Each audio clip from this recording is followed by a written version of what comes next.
கட்சியினுடைய தொண்டர்கள், தலைவர். சில கட்சியில் தலைவர்கள் ரொம்ப கெட்டிக்காரர்களாக இருப்பார்கள், ஆனால் அந்த கட்சியிலே தொண்டன் இருக்க மாட்டான்.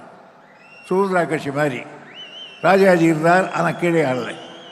ஆனால் தொண்டர்கள் இருப்பார்கள், ஆனால் பெரிய தலைவர் இருக்க மாட்டார்கள். உங்களுக்கெல்லாம் தெரியுமோ தெரியாதோ, பெரியார் சோசியலிஸ்ட் கட்சி இது மாதிரி கட்சிகளெல்லாம் நாட்டிலே இருந்தது. அதுவும் போய்விட்டது. தொண்டர்கள் இருக்கிறார்கள், தலைவர் சரியில்லை, அதிமுக மாதிரி. ஆகையினால் ஆனால் இந்த கட்சி இருக்கிறதே நம்முடைய கட்சி, தொண்டர்களும் சரி தலைவர்களும் சரி இரண்டிலும் வல்லவர்கள் இருக்கிறார்கள்.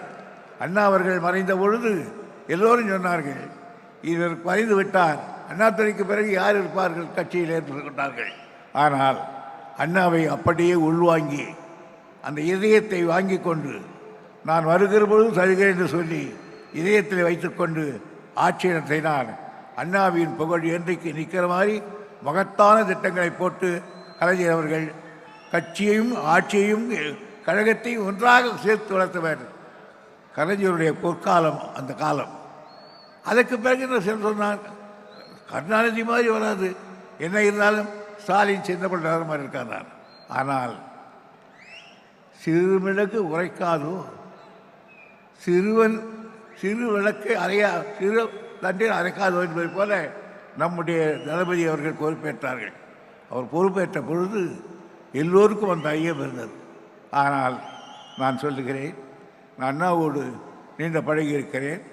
கலைஞரிடத்தில் 53 ஆண்டு காலம் சேவை செய்திருக்கிறேன்.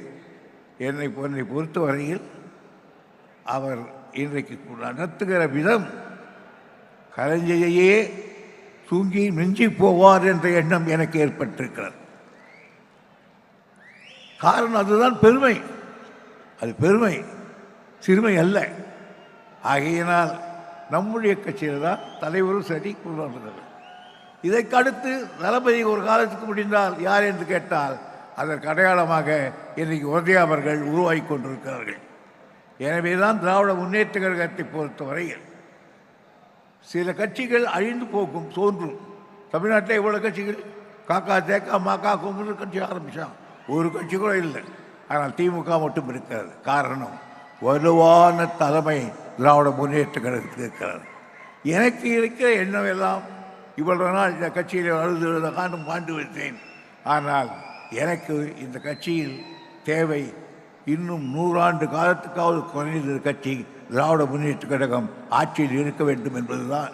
அப்பொழுதுதான் தமிழ் மொழியும். எனவே தளபதியாருக்கு பின்னாலேயே மறுபடியும் இந்த இயக்கத்தை தூக்கி நிறுத்துவதற்கு தடந்தோடு நம்முடைய உதயா அவர்கள் வந்திருக்கிறார்கள். அவருக்கு என்னுடைய பாராட்டையும் தெரிவித்துக் கொள்கிறேன். எனவே இந்த விழாவை பொறுத்த வரையில் பிரதான கதாநாயகனாக இருக்கிற உதய அவருக்கு மீண்டும் நன்றியை தெரிவித்து விடைபெறுகிறேன். நன்றி, வணக்கம். உடனுக்குடன் செய்திகளை தெரிந்து கொள்ள சன் நியூஸ் பெல் ஐகானை கிளிக் பண்ணுங்க.